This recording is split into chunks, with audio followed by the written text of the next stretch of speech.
Deus em Atos dos Apóstolos, capítulo de número 2, os 4 primeiros versículos, nos diz assim a palavra de Deus: cumprindo-se o dia de Pentecostes, estavam todos reunidos no mesmo lugar, e de repente veio do céu um som como de um vento veemente e impetuoso, e encheu toda a casa em que estavam assentados.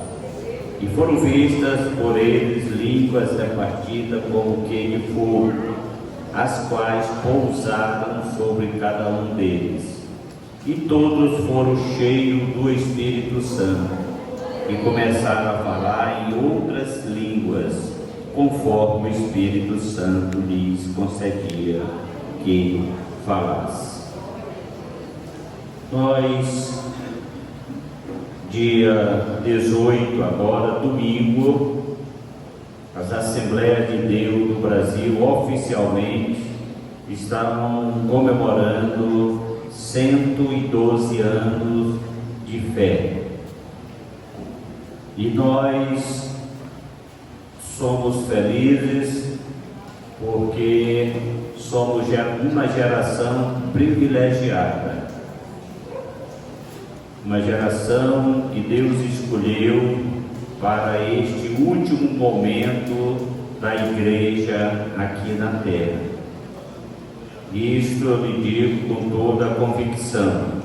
Antes, quero trazer um relato histórico do cristianismo em solo brasileiro.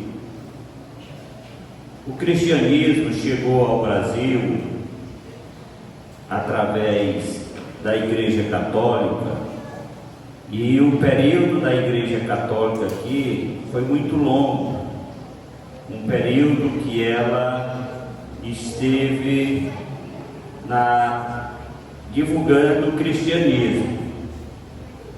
E a Igreja Católica, ela teve um período muito longo aqui sozinha, e só ela divulgava a fé cristã.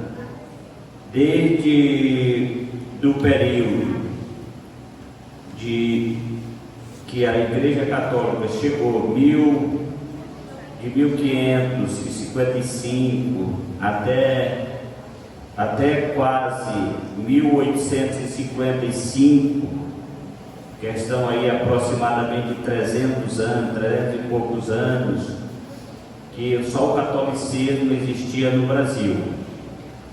Em 1808, com a chegada da família real ao Brasil, veio os anglicanos, com a chegada da família real, 1808.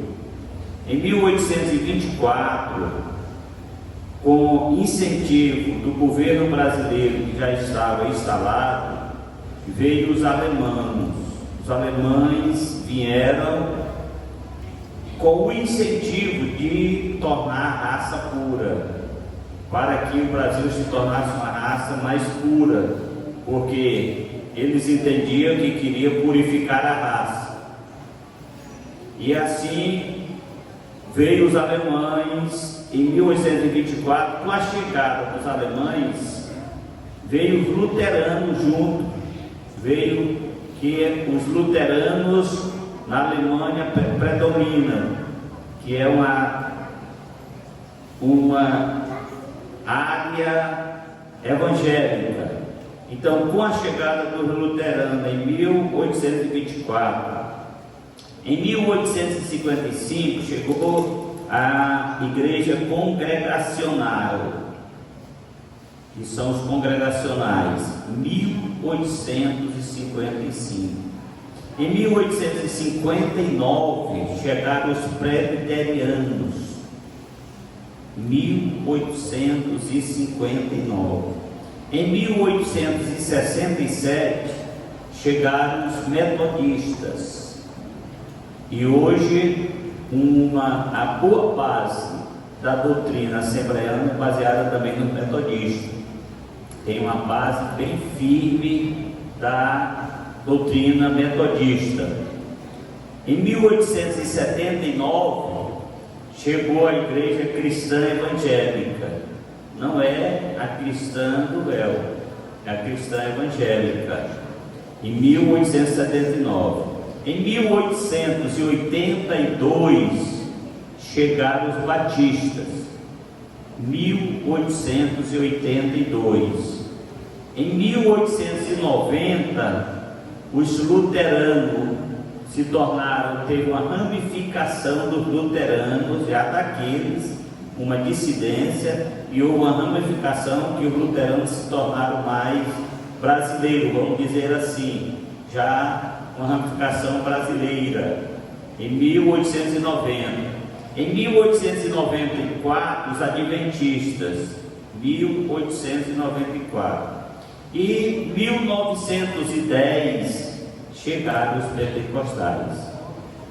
1910. Nesse mesmo ano, os pentecostais, já tinha gente pentecostais aqui no Brasil. Já tinha pentecostais. Só que esses pentecostais, eles não tiveram uma expansão.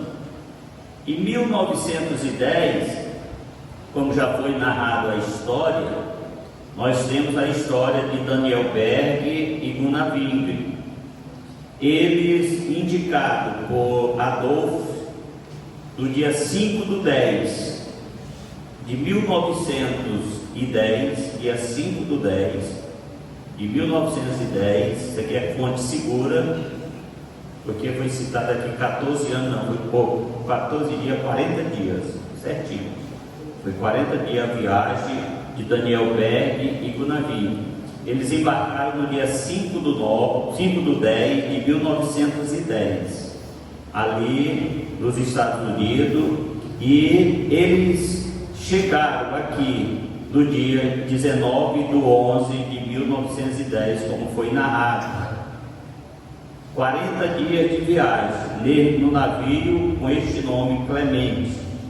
Eles ficaram na terceira classe e ali eles vinham mesmo só pela fé, pela coragem e a fé. E voltando um pouquinho atrás, para falar sobre uma palavra da Bíblia, a palavra apóstolo. O que significa a palavra apóstolo na Bíblia? Você sabe o que significa a palavra apóstolo? Do original, do hebraico, o que ela traduzida quer dizer? Ela diz, a tradução é aquele que é enviado, é o apóstolo, aquele que é enviado. Outra palavra sinônima, missionário. Então, o apóstolo, que muitos chegam a dizer que não tem na Bíblia, tem, que é a questão da palavra missionário. Então, mesma palavra para apóstolo, os discípulos, aqueles que foram chamados de apóstolos, eram missionários, aqueles enviados, aqueles que foram enviados. Então, a expressão apóstolo significa também missionário. Alguns interpretam o missionário e só querem aceitar o missionário como sendo aquele que sai de um país para outro país, que se desloca de um país para outro. Mas também a gente pode entender que a pessoa que sai de uma cultura para outra cultura também é um missionário. Por exemplo, aqui no Brasil, nós temos várias culturas dentro do Brasil. Várias.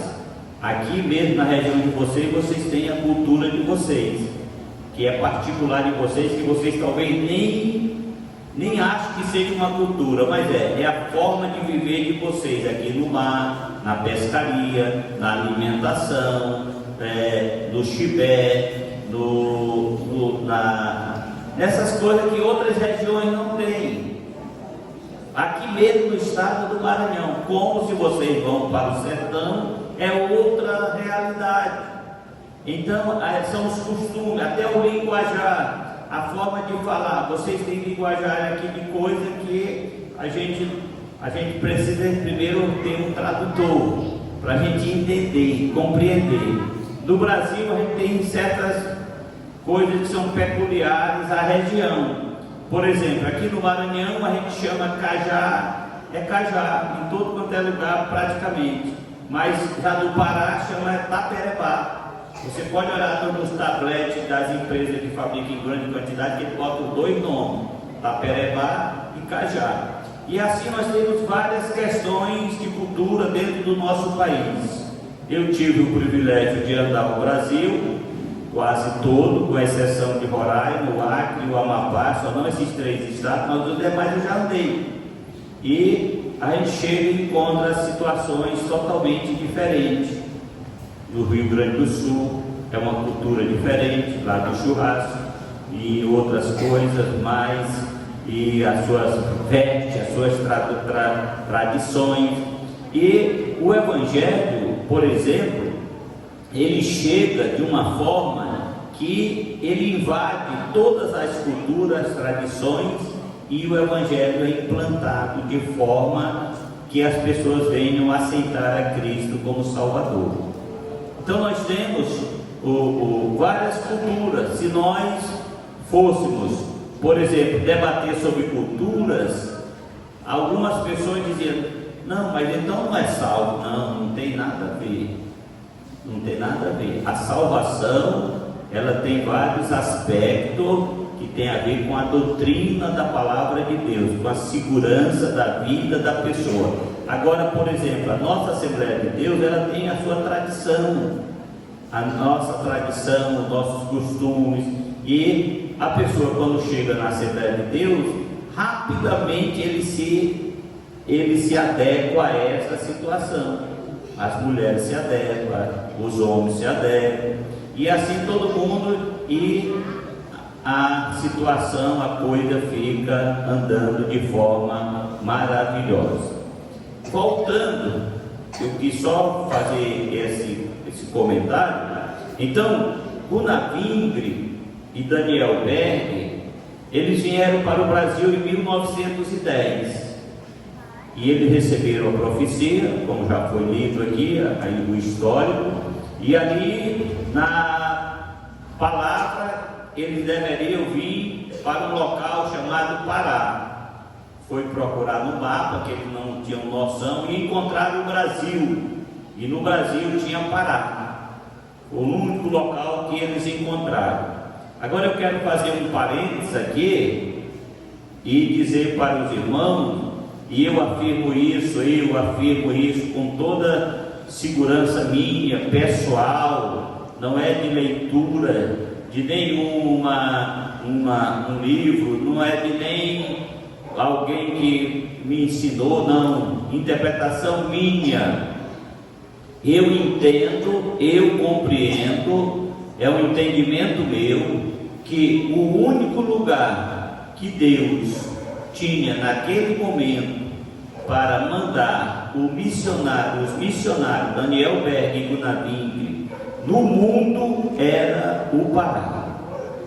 O único lugar que Deus poderia fazer para que acontecesse a revolução que aconteceu, não só a nível de Brasil, mas a nível de mundo, foi o Pará. Mas pastor, por quê?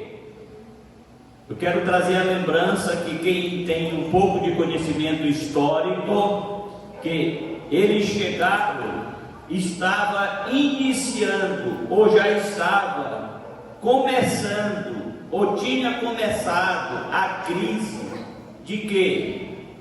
De uma das maiores descobertas do ser humano na face da terra. E qual era essa descoberta? A borracha. A borracha foi descoberta, o mundo evoluiu, o mundo passou a ter outra sistemática com a borracha. Porque a borracha virou pneu, virou tudo, calçado, a borracha deu uma dinâmica totalmente diferente para a humanidade. E onde era que tinha os maiores seringais, onde é que tinha mais borracha no mundo? Aonde? No Pará. na Amazônia, na região amazônica, tinha os serigais. E o que aconteceu? A Ásia já tinha contrabandeado os serigais, já tinha levado semente para lá, já tinham plantado e elas se adaptaram bem lá. E aí começou a crise aqui no Brasil, porque eles já estavam mais próximos a questão da navegação, que era na época o principal meio de transporte, ficava mais perto para levar para a Europa, para outros locais, e eles vinham para o Brasil para pegar esse material, e aqui começou a entrar em crise. E o que era que aconteceu nessa época da borracha? Se você pesquisar, você vai encontrar, e se você pudesse andar em regiões do Pará, em regiões da Amazônia, você ia descobrir que lá nessas regiões tem cidades fantasmas, cidades que não existe mais, só existe ainda os restos. E quem era? Era americano, era europeu, era gente de todo lugar do mundo. E do Brasil estava dentro do Pará, estava dentro da Amazônia. Todos estavam ali, ó. O mundo estava naquela região. O mundo concentrava gente de todas as regiões do mundo, estava ali, e principalmente do Brasil. E o que foi que aconteceu? 1910 chega Daniel Berg no navio, e quando ele chega com a palavra do Evangelho, com a semente da palavra de Deus, vieram para a Igreja Batista, como teve na narração, e ali eles pregando a palavra de Deus, não foi aceito, foi feito até um livreto para pregar contra eles, que foi publicado 20.000 naquela época, espalhado para o Brasil todo, para dizer que não era para aceitar eles. E aí o que acontece? Eles começaram a pregar o Evangelho.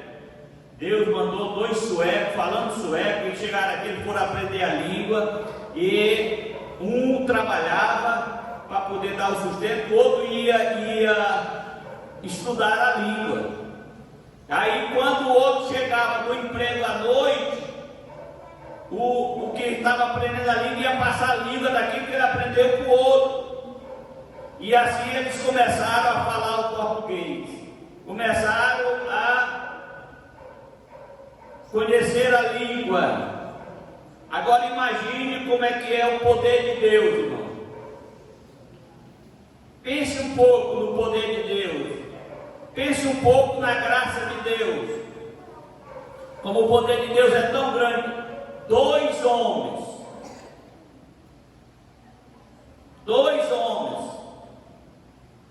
Não eram casados ainda. 2 homens que Deus mandou para o Brasil. E hoje nós temos milhões de pessoas adorando e glorificando o nome do Senhor nosso Deus. A ação de 2 pessoas. Então, Daniel Berg do Navire, aí a sua história, um deles casa em 1920, volta para a Suécia, lá passa um período, casa e volta para o Brasil. Daniel Berg casa com Sara Berg e Gunaville com Frida Vingre. E essas mulheres foram 2 mulheres de, vamos dizer assim, de comportamento diferente. Por quê? Frida, uma mulher altamente capacitada, intelectual, uma mulher que tinha firmeza em decisões. Frida, ela era enfermeira, jornalista, musicista, compositora, poeta, articulista, escrevia os jornais Mensageiro da Paz que eles fundaram, e tradutora do sueco. uma mulher que tinha uma personalidade forte, firme. E a história dela, de acordo com os informados, ela morreu nova, com 49 anos. Morreu nova. E a história dela, se a gente for atrás da história dela, você vai chorar muito. Porque aí como é que pode acontecer essas coisas que aconteceu com Frida Lim? Se você for atrás para pesquisar, Sara já era conhecida e ficou conhecida como a discreta, uma mulher discreta. Sara era hábil conciliadora, uma mulher da conciliação. Ela também fez assistência social, ela teve formação nessa área e ela fez com o propósito de cuidar de crianças e trabalhar com pessoas deficientes. Foi o projeto dela e ela assim o fez. Ela dirigia cultos infantis, ela coordenava passeio para as crianças, para lazer com as crianças. Ela se dedicou muito a isso. E tem uma particularidade que Sara era uma que não concordou na época. Houve uma discussão muito forte em relação a mulher pode ser pastora ou não. E ela foi uma que se posicionou firme e disse: não concordo, não aceito com mulher ser pastora. E é por isso que hoje tem a Assembleia de Deus que ainda não adotou a Assembleia de Deus, a original, a que desde o início ela está dessa forma. Outras por aí já tem, mas que não é a original, que é a nossa, a Assembleia de Deus. Então, meus irmãos, Daniel Berg e Sara Berg, né? Daniel, ele nasceu em 19/5/1884 e ele faleceu no dia 27/5/1963, ele com 79 anos. Então ele faleceu com 79 anos já na Suécia. Gunnar Wingre, o seu nascimento foi 8/8/1879, a data de nascimento de Gunnar Wingre. E ele faleceu ainda novo também, com 53 anos, no dia 29/6/1933. Então ele faleceu ainda. As Assembleias de Deus agora que ele estava com 22 anos, aproximadamente 22 anos. Aí ele faleceu, o Gunnar Wingre, né? E já a Frida, ela morreu também nova, né? Já a Sara não tem a data de nascimento dela, não encontrei em lugar nenhum, pesquisei, não achei. Só sei que ela morreu no ano em que eu aceitei a Jesus como Salvador, que foi no ano de 1981. Então ela já faleceu em 1981, a Sara, né? Enquanto a Frida, ela faleceu com 49 anos, faleceu nova, né? E ela não faleceu, ela teve um acidente com ela, acidente muito grave, e também teve algumas consequências que eu não quero informar nessa oportunidade. Então, meus irmãos, a história das Assembleias de Deus, como foi lida aqui, rapidamente, os primeiros estados, na primeira década, os dois primeiros estados que foram atingidos foi quem? Pará e Amazônia, era onde eles estavam ali. Na sequência, na primeira década, veio Ceará, veio Rio Grande do Norte, Paraíba, Pernambuco e Alagoas, isso na primeira década. Depois, já com 3 décadas, todo o Brasil já estava alcançado. Com 3 décadas, o Evangelho chegou a todo o Brasil.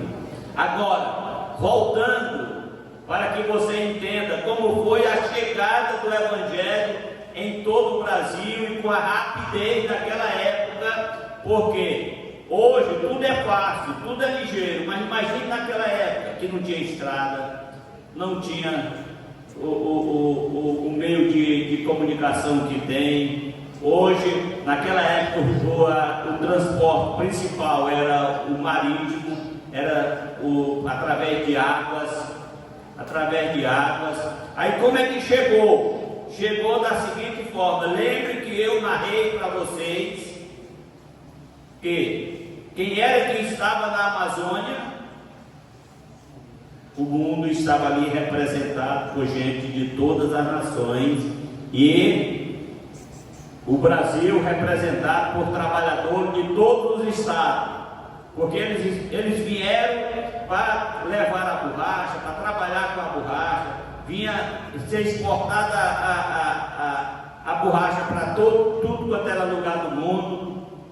E o que foi que aconteceu? Daniel Beck e Gunavim começou a pregar o Evangelho.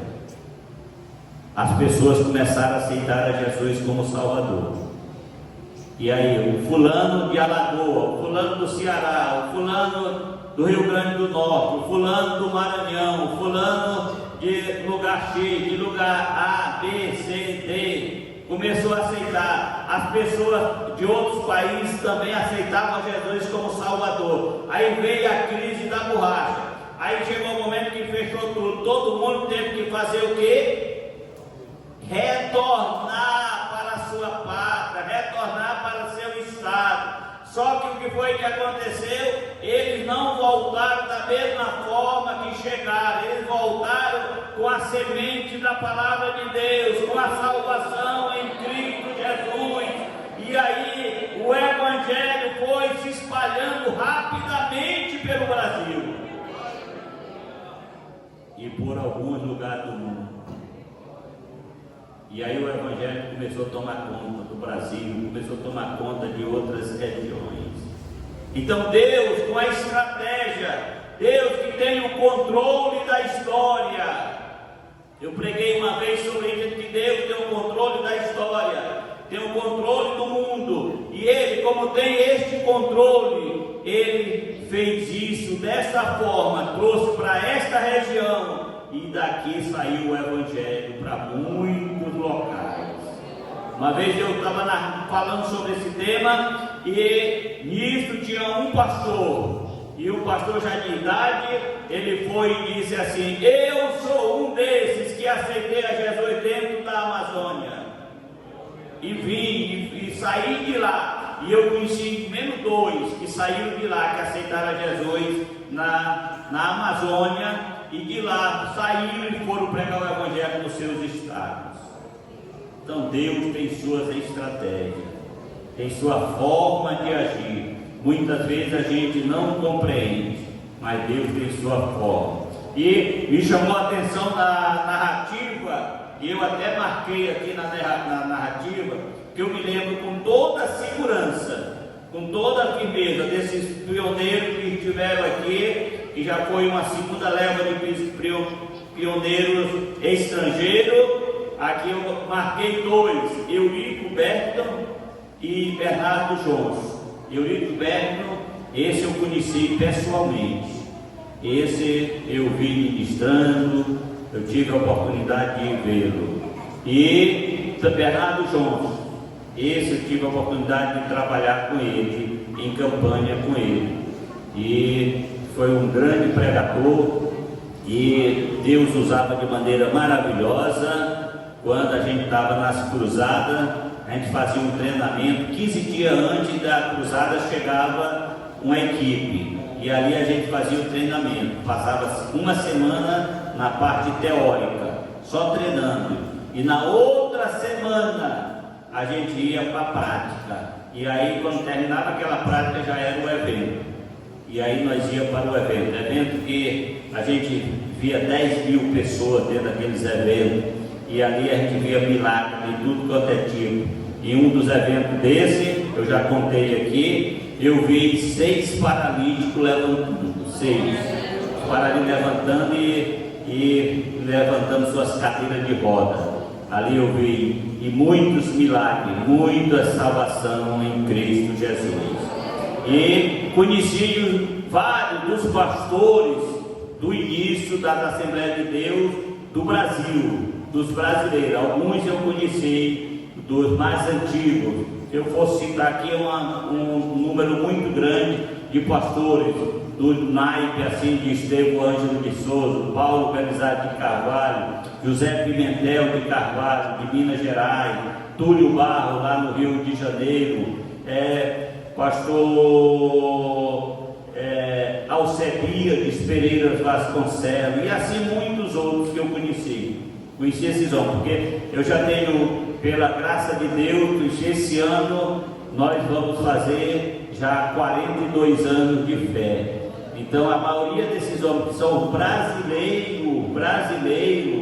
que já depois vieram assumir o trabalho, a maioria deles faleceram na década de 80, de 90, e foi a década que eu aceitei a Cristo, em 81 ainda, no início dessa década. Conheceram ali o pastor do Pernambuco também, que foi um grande líder a nível do Brasil, pastor Isaac Martins também de Pernambuco, que foi um grande líder no Brasil, e assim muitos líderes que nós tivemos que levaram a palavra de Deus. Para trazer uma lembrança a todos vocês que tem a ver com Cururupu, aqui na nossa igreja, em 1944, no dia 2 de novembro de 1944, esteve aqui na cidade de Cururupu. Eu tenho a comprovante através do Mensageiro da Paz, do histórico. Esteve aqui em Cururupu o pastor Francisco Pereira do Nascimento. Quem foi o pastor Francisco Pereira do Nascimento? Foi pastor em São Luís, presidente, foi pastor presidente da Seadema, foi pastor presidente, o primeiro pastor presidente da Igreja Mãe Brasileiro, foi o pastor Francisco Pereira do Nascimento. Foi pastor em Belém, foi pastor em Manaus e foi pastor em São Cristóvão, no Rio Grande, no Rio de Janeiro. Pastor Francisco Pereira do Nascimento. Então, o pastor Alcebiades Pereira Vasconcelos disse uma frase com ele, disse: o Pereira nasceu para ser pastor. Isso, o pastor Alcebiades disse isso. Então, esse homem, eu estou narrando, falando um pouco sobre ele, porque ele foi o primeiro pastor brasileiro a assumir a igreja em Belém. Ele esteve aqui, na cidade de Cururupu, no dia 2 de novembro de 1944. Está narrado no Mensageiro da Paz de 45, porque naquela época era 6 meses, então narrado por ele mesmo, mas eu tenho aqui a cópia do Mensageiro da Paz dessa época, que ele esteve aqui. Então, meus irmãos, nós temos que agradecer a Deus, louvar a Deus. Foi citado um pastor aqui, que foi pastor de Teresina, Paulino, também um dos pioneiros, que foi um dos primeiros pastores no Brasil, e nós devemos agradecer a Deus, porque hoje nós pertencemos à igreja da última hora. A Bíblia diz, eu li o texto aqui, que eu não estou meditando no texto, eu li o texto só para dizer que Joel profetizou. O que foi que Joel profetizou? Que derramarei do meu espírito sobre toda a carne. Cumpriu aonde isso aqui? Cumpriu aqui nesse texto, ó. Nesse texto aqui que foi derramado todo o Espírito Santo. E ao discurso de Pedro, no capítulo 2, vou ler só o versículo 17. E nos últimos dias, Pedro discussão já se pôs em pé, e nos últimos dias acontecerá, diz Deus, que do meu Espírito derramarei sobre toda a carne, e o vosso filho e as vossas filhas profetizarão, vossos jovens terão visões, e os vossos velhos sonharão sonhos. Ele aqui repetindo o texto de Joel, no capítulo 2, versículo 28 de Joel. e ele está repetindo aqui, Pedro, no seu discurso. Então, o Espírito Santo foi implantado, a igreja marchou rapidamente com a ação do Espírito Santo. O que foi que aconteceu? Por longos anos, a gente ficou, o povo abandonado a Deus, e os que pregavam o Evangelho em outras nações, em outros continentes, alguns continentes esfriaram, e aí a doutrina do batismo com o Espírito Santo, a doutrina do ensinamento da ação do Espírito Santo com o falar em língua foi esquecida. E no Brasil ela chegou em 1910, e rapidamente as Assembleias de Deus passaram a crescer. Por que a Igreja Assembleia de Deus cresce? Porque aonde tem um homem, uma mulher cheia do Espírito Santo, Deus vai agir naquele lugar. A gente abre um trabalho, eu tenho a experiência de abrir trabalho, a gente abre numa casa. Pode olhar que a gente abriu alguns trabalhos em casa aqui de alguém. Então, mas a gente sabe, eu sei, eu tenho uma experiência que o trabalho é no máximo 6 meses naquela casa. Dificilmente chega a 1 ano naquela casa. O dono da casa pede, alguém se fica no começo é tudo bom, mas sempre tem alguma coisa depois. Então aí termina o quê? Mas naquela região é plantado o Evangelho e ali é construída uma congregação, o trabalho passa a funcionar e Deus passa a operar e salvar a vida em nome de Jesus.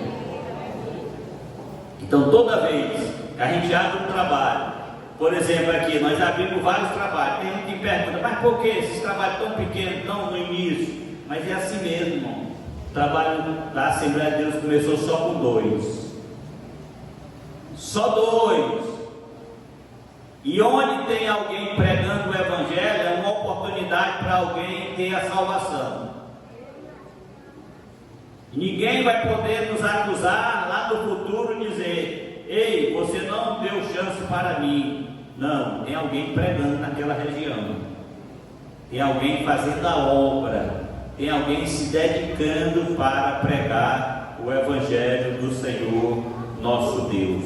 Então, o crescimento da Assembleia de Deus, ela se dá, não é pela intelectualidade nossa, de pastores, não é porque nós hoje somos com a quantidade maior, não. Ela se dá porque a Igreja Assembleia de Deus, ela não tem dono. Você está ouvindo o que eu estou dizendo? A Assembleia de Deus não tem dono. Eu pergunto, quando se fala em Assembleia de Deus, você lembra de quem? Qual é o personagem que você lembra? É só de Deus e de Jesus Cristo, do Espírito Santo. Agora tem igreja por aí, que é igreja tal, aí você já diz o nome do dono. Igreja tal, o nome do dono. Não vou citar aqui, está sendo transmitido na internet, então vai ficar deselegante. Mas se eu citasse o nome aí, igreja tal, ou movimento tal, ou religião tal, lá tem seu fulano, lá, a igreja de tal, a igreja de tal. Você lembra o nome da pessoa, você está lembrando nomes aí, nome de gente de todo jeito. Eles fundam as igrejas ou afundam, tem gente que afunda a igreja, né? No fundo, porque não cresce, não vai para frente, mas a igreja que tem o Espírito Santo de Deus, ela cresce.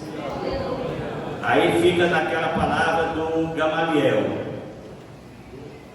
Gamaliel, quando estava lá a confusão, aí ele disse o quê? Ei rapaz, calma, vamos ter calma. Surgiu aí outro dia fulano e fulano e não deu em nada. Agora, se isso aí é de Deus, ninguém vai poder parar, porque o que é de Deus vai prosperar, o que é de Deus vai avançar. E aí está a prova que a Assembleia de Deus é uma igreja que ela é dirigida pelo Espírito Santo. Em alguns lugares tem sempre 1 ou 2 ou 3 alguém que quer dominar, quer fazer do seu jeito, mas a Bíblia diz que não prospera, não fica na casa de Deus quem faz assim, quem age assim, quem procura fazer as coisas só do seu jeito, da sua forma, e criar sua própria doutrina, seu próprio ritmo, não vai para frente. Quem vai para frente é a gente seguir a orientação da palavra de Deus. É a base nossa, é a palavra de Deus. Mas você querer implantar o seu jeito, o seu costume, a sua forma de pensar, a sua forma de agir, não, isso não vai para frente. O que vai para frente é a palavra de Deus pregada com toda sinceridade e honestidade. Então nós, a Assembleia de Deus, está fazendo 112 anos. Este ano oficialmente foi fundada no dia 18 de junho de 1911. E ela foi fundada com qual nome? Foi dito aqui. Qual foi o nome que foi fundada a igreja? Não era a Assembleia de Deus. Missão, era a mesma igreja lá que também estava nos Estados Unidos, que já tinha ficado lá. Missão da Fé Apostólica. Só 6 anos e meio depois foi que se transformou em Assembleia de Deus. E o que significa Assembleia? Assembleia é união, é união. É a união de quem? Do povo de Deus, daqueles que servem a Deus. É a união daqueles que estão glorificando, bendizendo o nome do Senhor nosso Deus. Eu faço até uma brincadeira, eu digo até uma brincadeira que eu nunca disse aqui, e num tom de verdade. Eu digo isso num tom de verdade, uma brincadeira. Diz que São Pedro, São João, são todos chegados lá no céu. Aí diz, rapaz, uma discussão. E se você viu o que eu quero, eu tenho muita coisa lá na terra. Eu tenho farmácia, São Pedro, eu tenho supermercado, eu tenho isso. Aí São João disse, eu tenho também. Aí São Francisco disse, eu tenho também. E aí todo mundo discutindo, Deus, lá não vi nada com o teu nome não, assim, lá tu não tem quase nada, porque vocês não olharam direito, vocês não prestaram atenção, eu tenho algo lá na terra. E o que é? Eu tenho a Assembleia de Deus. Então essa igreja é de Deus, irmão. Deus é o dono dessa igreja. E pode se levantar quem se levantar. Pode se levantar governo, pode se levantar quem quiser contra essa igreja. Ela vai continuar prosperando. Já se levantaram pela história aí, desde Roma, desde governos passados, gente contrária, já tentaram acabar com essa igreja, já tentaram acabar com essa palavra, com a Bíblia, queimar essa palavra, destruir, mas hoje ela continua nas nossas mãos e a igreja continua louvando e glorificando a Deus. Vamos ficar em pé para a gente encerrar essa palavra nesta noite. Vamos fazer uma dinâmica aqui. Se vire aí para a pessoa que do seu lado da direita e da esquerda, se tiver, e olhe para ela assim e diga assim, parabéns pelos seus 112 anos. Parabeniza isso. Você está fazendo 112 anos, você é assembleiano. Parabéns a você, assembleiano. Deus abençoe, que Deus continue operando milagre no nosso país, na nossa nação, no nosso povo. Vamos continuar adorando e glorificando a Deus. Senhor nosso Deus, nós te louvamos por esses 112 anos da Assembleia de Deus. Continua nos abençoando, guardando, protegendo, livrando de todo mal. E assim, Senhor, faz a tua vontade. Salva muitas vidas para o teu reino. E que possamos continuar crescendo, desenvolvendo a tua obra